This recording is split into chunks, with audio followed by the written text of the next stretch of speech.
Great peace, Shakoki. All right. So we're about to get into this discussion, and it's going to be insightful.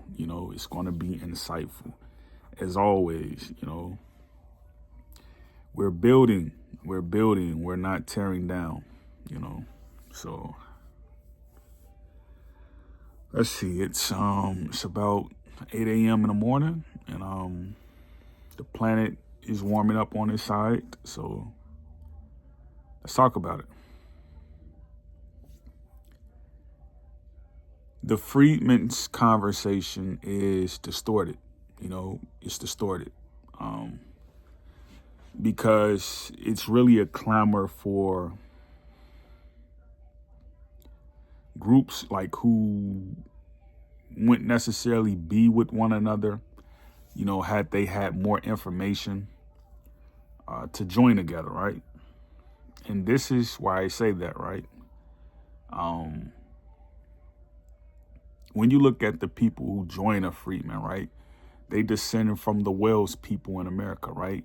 People who are Afro-Welsh. You know what I mean? They're indigenous to America, right? This side of the planet, And, when you look at the people, right, how they look, like I noticed, like me, right? I'm like 4% around there, 3% Welsh. Sometimes somewhere around there, it's like less than 9%. And you notice the people who have that DNA, right? Because their sideburns, they go like this. It go like that. Like my cousin, his is like very deep like that. And, it grows naturally like that, right?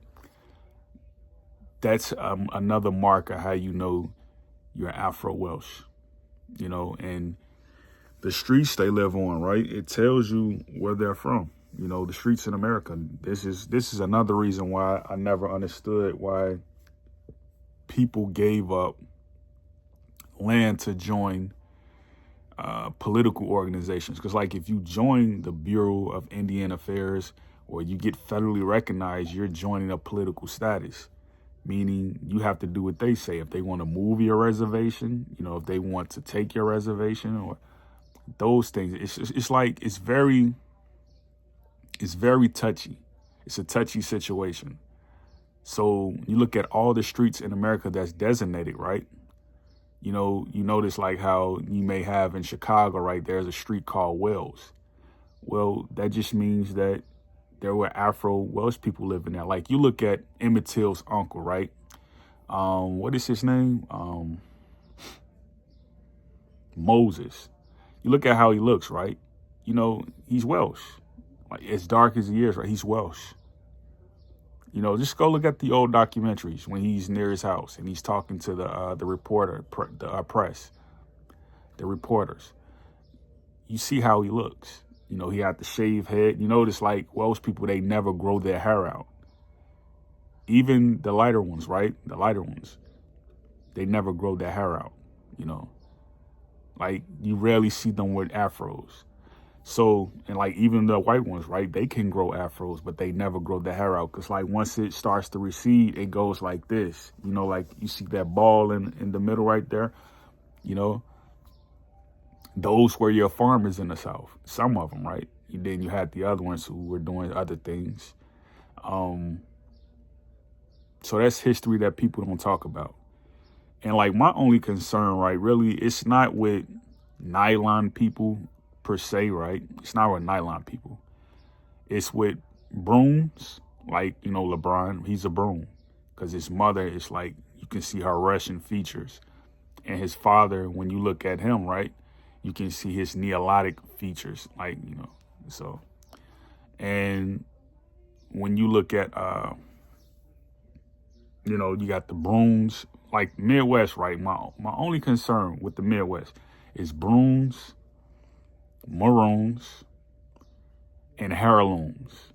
Really the Heirlooms. I really have to pay attention to their situation because when I look at Heirlooms, right, they're like the people who've kind of been left out of the conversation.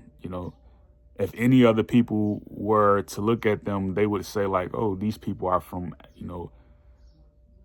in the middle of Ghana. But like, no, the heirloom people, they're from here.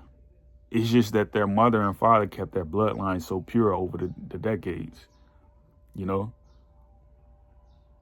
Like, you know, my little cousin, right? My cousin, you know, you look at her daughter, right? She's a heirloom.